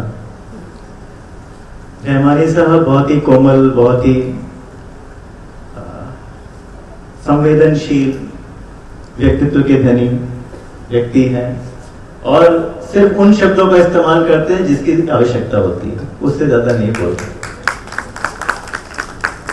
और कमाल की बात यह है कि सिर्फ 2 व्यक्तियों के साथ इस डिपार्टमेंट ने एक इंटरनेशनल सेमिनार, इंटरनेशनल कॉन्फ्रेंस, तो वो करते भी वहीं पे है जहां पे आवश्यकता होती है। इसके लिए बधाई के पात्र। अच्छा, अब मिर्जा असदुल्ला खान साहेब गालिब, उसके इंटरनेशनल कॉन्फ्रेंस में मैं, जो कि एक वाइस स्टूडेंट, मैं एक वैज्ञानिक हूँ, विज्ञान का छात्र हूँ, और इसमें मैं ज्वाइन करूँगा हमारे आदरणीय वाइस चांसलर साहब की बात को कि अगर इसमें मैं कुछ, भी सर बोल रहे थे कि आप कुछ पढ़ेंगे क्या यहाँ पे। मैंने कहा सर, जब सामने तेंदुलकर बैठे हो तो फिर गली क्रिकेट नहीं खेलते। तो इनके बारे में कुछ भी कहना बहुत ही मुश्किल है मेरे लिए। गालिब साहब को अगर मैं थोड़ा सा आपके सामने अगर कुछ बोलूं, तो गालिब साहब को पढ़ना शुरू किया जैसे हम लोग कॉलेजों में पढ़ते हैं, और जब शौक आता है कुछ पढ़ने का, तो आपने अभी दीवाने गालिब एक किताब दी हमें, ये मेरी बहुत ही प्रिय पुस्तकों में से एक है। और गालिब को मैंने एक फिलोसफर की तरह से माना और हमेशा अपने एक दोस्त की तरह से माना। ये मेरा निजी राय है। मेरा एक मित्र होता था, हम लोग ग्रुप पार्टनर होते थे, उस समय हमने पढ़ना शुरू किया, ये दीवाने गालिब हमारे हाथ में आई, हमने थोड़ा बहुत पढ़ा उसको, तो हमने धीरे धीरे गालिब को समझना शुरू किया। कुछ शायर होते हैं जो कि आपको दूसरे मिसरे में ही वहां पहुंचा देंगे जहां पे आपको पहुंचाना है। अब तकील शिफाई साहब लिख रहे हैं कि चांदी जैसा रंग है तेरा, सोने जैसे बाल, तो आपको बस वही समझना है, उसके आगे कुछ समझने की जरूरत नहीं है। आप जो है उसके दूसरे मिसरे में आप पहुंच गए कि आपको जहां पहुंचाना था। गालिब के साथ ऐसा नहीं। Ghalib had been a very great philosopher, और ये बात हमने धीरे धीरे समझा इस बात को। उनका जो विजडम है उनके एक्सपीरियंस से आता है। अब मैं दीवाने गालिब से अगर कुछ लाइन कोट करूं, न था कुछ तो खुदा था, न होता कुछ खुदा होता, न था कुछ तो खुदा था, न होता कुछ खुदा होता, डुबोया मुझको होने ने, न होता मैं तो क्या होता। इसी के दो शेर और हैं, ये तो मक्ता हुआ, 2 शेर और हैं इसके। हुए जब गम से यूं बेहिस तो गम क्या सर के कटने का, हुए जो गम से यूं बेहिस तो गम क्या सर के कटने का, न होता अगर जुदा तन से तो जानों पे खरा होता। और सबसे आखिरी जो शेर है, हुई मुद्दत के गालिब मर गया पर याद आता है, हुई मुद्दत के गालिब मर गया पर याद आता है वो हर एक बात पे कहना कि यूं होता तो क्या होता। तो गालिब साहब जो है, हम मुझसे एक दोस्त की तरह से बात करते रहते। मेरा एक दोस्त था रोहित, हम दोनों आपस में बात करते थे। और कभी कोई जिंदगी में ऐसा कोई मुकाम आया जहाँ पे हम बोलते तो भाई वो मिर्जा भाई क्या बोल रहे हैं इस बात के लिए, तो हमने खोल ली किताब और शेर निकाल लिया उसका। तो हमको उस बात तक, मैं बात करते उस बात तक पहुंचाने वाली बात है। तो गालिब साहब को समझने के लिए आपको उसके काबिल बनना है, शेर आपके काबिल नहीं बनेगा। ये मैं आपको एक उदाहरण समझाता हूँ। ये जो पहला शेर मैंने बोला, न था कुछ तो खुदा ताबत, न होता कुछ खुदा होता, डुबोया मुझको होने दे, न होता मैं तो क्या होता। तो ये हमने सुना, हमारे बड़ा कमाल की बात कही यार, इसमें शब्दों से बहुत अच्छा खेला है, क्या क्या मतलब बढ़िया बनाया है मक्ता इसको, बहुत बढ़िया, लाजवाब। फिर बैठे डिनर विनर किया, लेट गए। शाम को 12 बजे अचानक से अरे उसका तो ये मतलब था। वहां पहुंचे जहां पे हमको ये समझ में आया कि विषय की जो दूसरी पंक्ति है उसमें वो मैं जो है, that is not individual but it is the अहम, द ईगो। न होता मैं तो क्या, डुबोया मुझको होने ने, न होता मैं तो क्या होता। पहली बार सुना तो ये लगा कि अच्छा ये तो मैं, मेरे इंडिविजुअल की बात हो रही है। और फिर बाद में तो then you have to reach, वहां पहुंचना पड़ता है उस विजडम के लिए। खुद को काबिल बना के वहां पहुंचेंगे तब वो समझ में आती है बात। फिर जब ये समझ में आया तो लगा ऐसा तो कहीं कुछ और भी सुना है। कबीर साहब ने एक लिखा था कुछ, जब मैं था तब हरि नहीं, जब हरि है तब मैं नहीं, सब अंधियारा मिट गया जब दीपक देखे हमारी। झा साहब बैठे हैं, वो शायद इसको अनुमोदित करेंगे। तब ये तो सेम फिलॉसफी आ रही है कि जब मेरे अंदर अहंकार था तब हरि नहीं थे, और जब हरि आ गए तो मेरे अंदर का अहंकार चला गया। तो how the great philosopher reach to the same points and how beautifully they present it, and this is the something which we learn. हम जो सीखते हैं, तो ये एक कॉलेज का एक आम स्टूडेंट जो इस तरह से पढ़ता है, सीखता है, वैसे हमारा कुछ निजी अनुभव। गालिब साहब अपने जमाने के सिर्फ फिलोसफर ही नहीं, बड़े वो आउटस्पोकन टाइप, बहुत ही जो हम कहते हैं ना फ्रीडम ऑफ स्पीच। हर एक बात पे कहते हो कि तू क्या है, हर एक बात पे कहते हो कि तू क्या है, तुम ही कहो, ये अंदाज़े गुफ्तगू क्या है। ये करेज होना चाहिए शायर के अंदर, ये करेज है कि वो सीधे पूछता है, रगों में दौड़ते रहने के हम नहीं कायल, जो आंखों से न टपके वो लहू क्या है। तो ऐसा गालिब साहब का ये कहने का जो अंदाज है, इसीलिए कहते हैं उनका बयान, अंदाज़े बयान है कुछ और। तो ये सारी बातें हमने अपने कॉलेज लाइफ में थोड़ा ऐसे ही सीखी, थोड़ा जानी, थोड़ी समझी, और इन खट्टी मीठी यादों के साथ आज मैं यहाँ पहुंचा। जब मैं यहाँ पहुंचा तो मुझे ध्यान आया कि भाई मैंने सारी जिंदगी तो बैक्टीरिया और वायरस के साथ बिताई है। थोड़ा बहुत फाइलों में गया तो वहां पे IQAC के सारे डाटा वगैरह देखे हैं, यहाँ खड़े हो तो मैं शुक्रगुजार हूँ रहमानी साहब का, जो शायद उन्होंने गलती से सोचा कि इस व्यक्ति को यहाँ माइक के सामने खड़ा कर देते हैं, और आपकी गलती की सजा अगर मैंने आपको दी हो तो मुझे क्षमा करेंगे। तो इन्हीं चंद शब्दों के साथ मुझे आज्ञा दें, और मैं बहुत बहुत दिल से बधाई देता हूँ फिर से इस कार्यक्रम के लिए और इसकी सफलता के लिए। Thank you so much. Absolutely. और ऐसा लग रहा था कि आप साइंस के स्कॉलर नहीं हैं, साइंस के स्टूडेंट नहीं हैं, बल्कि उर्दू अदब के एक स्टूडेंट हैं, स्कॉलर हैं, और शायरी का जो है ज़ौक़ रखते हैं आप। तो माशाल्लाह। और मैंने एक एक लफ्ज़ पे आपकी नज़र थी, एक एक लफ्ज़ आपका जो था तलफ़्फ़ुज़ बिल्कुल ठीक था, कहीं किसी लफ्ज़ के अंदर कोई झोल नहीं था, और बहुत अच्छी उर्दू बोली है आपने, तो जिसके लिए मैं मुबारकबाद देता हूँ। और हमारे उर्दू अदब के जो मुस्तक़बिल हैं वो भी यहाँ पर तशरीफ़ फरमाए हैं। हमारे रज़ी शाह साहब यहाँ पर मौजूद हैं, साजिद फहमी साहब हैं, हमारे दोस्त हैं महज़र रज़ा साहब, और हमारे जो बांग्लादेश से तशरीफ लाए हैं रब्बानी साहब, रशीद साहब, हुसैनुल बन्ना साहब। तो और देखिए एक चीज मैं और ही अर्ज करना चाहता था कि हमारे इंस्टीट्यूट जहाँ तक ये उर्दू अदब की जो खिदमत कर रहा है, उसके साथ साथ जो है उर्दू ज़बान की भी खिदमत कर रहा है। हमारे यहाँ ऑनलाइन क्लासेस होती हैं जिसमें 1100 कुछ स्टूडेंट उर्दू में हैं और 570 स्टूडेंट फारसी ज़बान में हैं, और वो 20 ममालिक से हैं, इंडिया के अलावा 20 ममालिक में, जिनमें 74% जो है वो गैर मुस्लिम है उसके अंदर, जो उर्दू और फारसी ज़बान सीख रहे हैं और पढ़ रहे हैं। अब मैं बहुत ही अदब एहतराम के साथ हमारे बुजुर्ग अदीब प्रोफेसर सदीक रहमान किदवाई साहब, जो उर्दू अदब में इस वक्त सबसे सीनियर तरीन जो है स्कॉलर हैं, मेरी उनसे बहुत ही अदब एहतराम के साथ दरख्वास्त है कि आप आज के इस जलसे के सदारती कलमात से नवाजें। प्रोफेसर सदीक रहमान किदवाई साहब ऑनलाइन हमारे साथ में हैं। भाई सेमिनार मैंने जितना सुना है,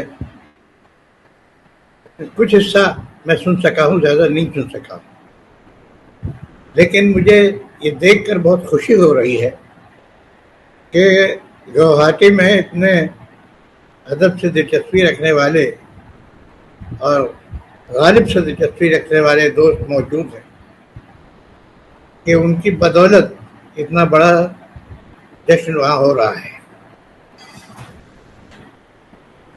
इस वक्त जो कुछ मैंने सुना और जो कुछ मेरी समझ में आया वो अगरचे बहुत कम है, लेकिन फिर भी उससे मुझे ये अंदाज़ा हुआ कि वहाँ जिस पैमाने पर दिलचस्पी है गालिब से और उर्दू अदब से, और जिस तरह से लोग उसका मुताला कर रहे हैं, उससे यकीन होता है कि आने वाले ज़माने में उसे फलने फूलने के मौके मिलेंगे, और वहाँ के लोग जितना शौक़ और जितना शगफ आर्ट और अदब से रखते हैं वो और ज़्यादा फ़रोग़ पाएगा।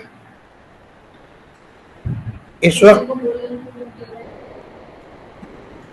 वक्त वहाँ गुवाहाटी में वहाँ के अहले इल्म मौजूद हैं और ऑनलाइन भी कुछ लोग सब गुफ्तगू सुन रहे हैं।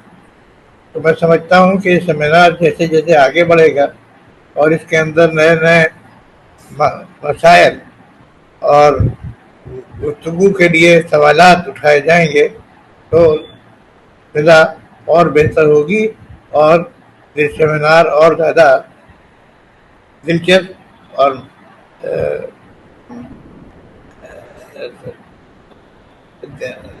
अहम होता चला जाएगा। इस वक्त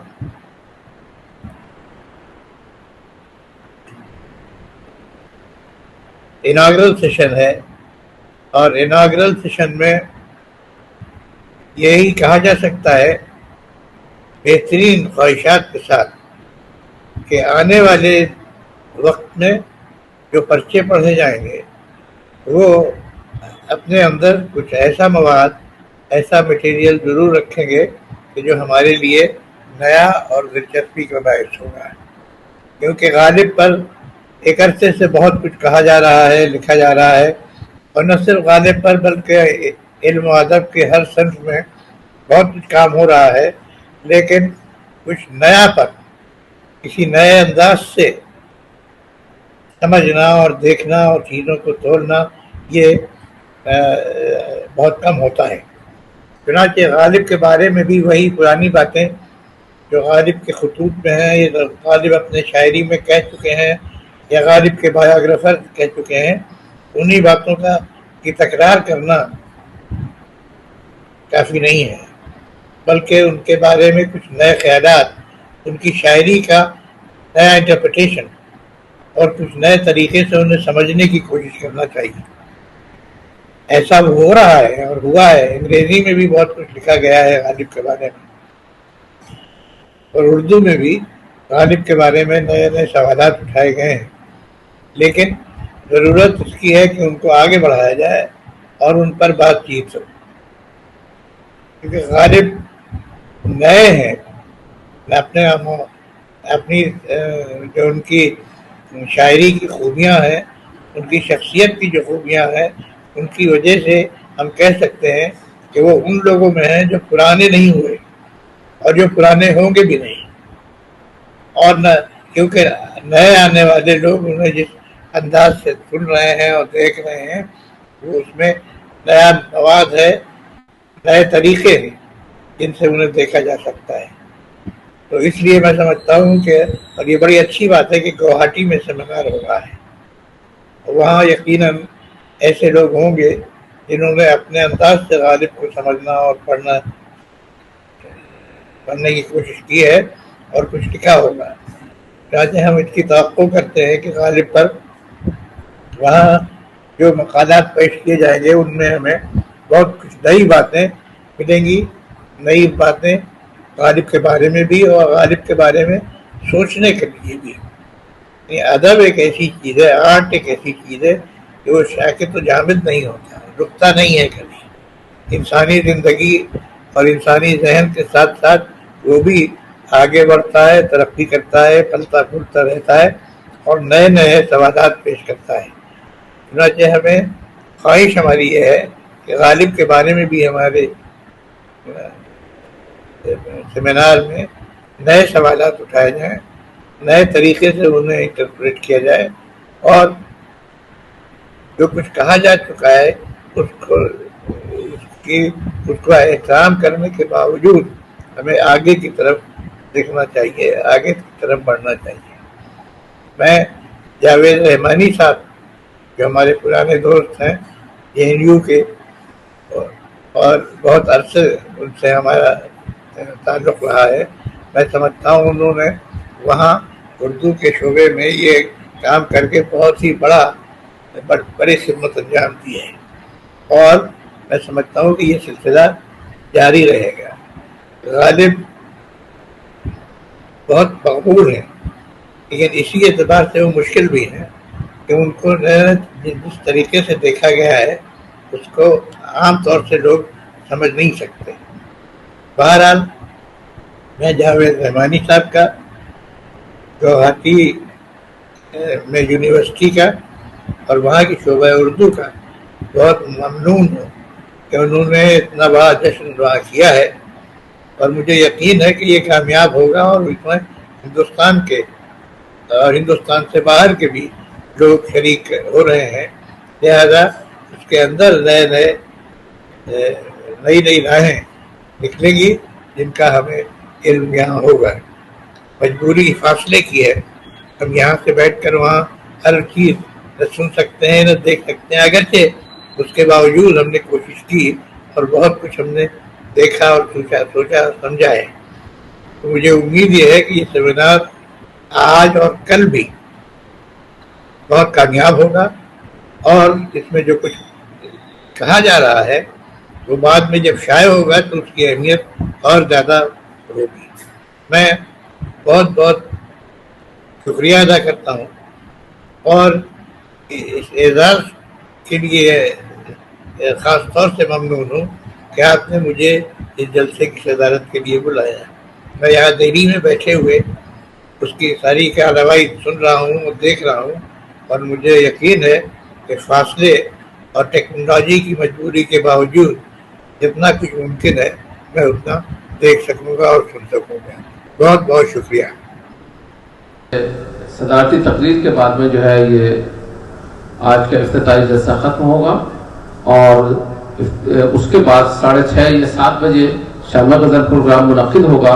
शोबा परफॉर्मिंग आर्ट्स और महफिल के ज़रिए जो है यहाँ शामा गज़ल बर्पा की जाएगी। मेरी सभी हज़रात से दरख्वास्त है कि आप चाय वगैरह लेकर के सभी लोग यहाँ पर तशरीफ़ लाएँ और शामा गज़ल से महसूस हों। कल हमारे अदबी इजलास मुनक़िद होंगे। सुबह 10 बजे पहला जलसा होगा, फिर उसके बाद में 11:30 बजे है, फिर 2:30 बजे है शाम, फिर चौथा और आखिरी इजलास शाम 4 बजे मुनक़िद होगा और शाम 7 बजे मुशायरे का इनक़ाद किया जाएगा जिसकी सदारत फरमाएंगे जनाब लबीब अब्दुल्ला साहब जो कि बांग्लादेश से तशरीफ़ लाए हैं, बहुत अच्छे शायर हैं और जिसकी निज़ामत फरमाएंगे हमारे नौजवान दोस्त डॉक्टर रज़ीज़ शाह साहब। तो मेरी उसमें आपसे दरख्वास्त है कि आप मुशायरे में भी और मुशायरे और तमाम तकरीबात के अंदर, तमाम सेशंस के अंदर जो है आप तशरीफ़ लाएँ। बहुत बहुत शुक्रिया। ले लीजिए। सबसे पहले तो दिल की गहराइयों से आप सभी लोगों का बहुत बहुत शुक्रिया कि आपने जिस सब्र के साथ, जिस पेशेंस के साथ हमारी कोताहियों को गवारा किया। तो हमारे लिए हौसला अफजाई। हमें ज़रा सा प्रोग्राम को और परफेक्ट करना था, जो हम शायद नहीं कर पाए, लेकिन जहाँ तक कर पाए उसके लिए ये जो गालिब इंस्टीट्यूट के प्रोग्राम का एक ज़ाब्ता रहा है, एक फॉर्मेट है इनका बना हुआ कि जब भी ये सेमिनार करते हैं तो इनॉग्रल सेशन के बाद एक शाम गज़ल के नाम से एक प्रोग्राम होता है, जिसमें गालिब की कुछ गज़लें गाई जाती हैं, और फिर अगले दिन सेमिनार, और फिर उसके बाद शाम में मुशाहिदे का प्रोग्राम होता है। उसी फॉर्मेट को हमने यहाँ भी फॉलो किया है।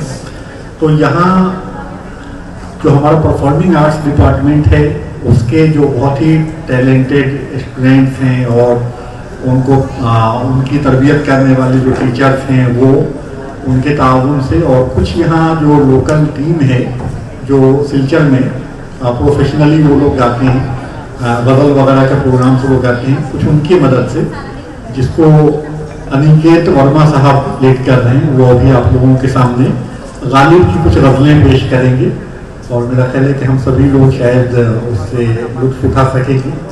तो अब मैं डाइट्स उनके हवाले करता हूँ। कुछ गज़लें उन्होंने सिलेक्ट की हैं गालिब की, जिसे वो अपने तौर पर पेश करेंगे, और जब वो कर लें उसके बाद फिर वो आप लोगों की चॉइसेस पर कि जो जो हम आप फरमाइश करते जाएंगे, वो अगर वो कर सके तो वो उस हिसाब से करेंगे। तो अब अनिकेत वर्मा साहब के और उनकी टीम के हवाले ये स्टेज किया जा रहा है, इस उम्मीद के साथ कि शायद वो हम सब लोगों को इंगेज कर सकेंगे, जितना हमें तवक्को है शायद उससे ज़्यादा। तो शुक्रिया।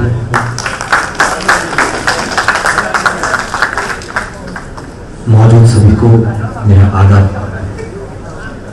मैं सिलचर से हूँ, मेरी टीम सिलचर से है। आज चाहूँगा कि कुछ गज़लें मैं आपको तोहफा दे सकूँ। मेरी पहली पेशे खिदमत है गालिब साहब की लिखी हुई हज़ारों ख्वाहिशें से। आशा करता हूँ आपको पसंद आएगी।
But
हमारी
गलत बात नहीं करूँगा। खाक ऐसी जिंदगी पे कि पत्थर नहीं होगा।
चाहिए सदा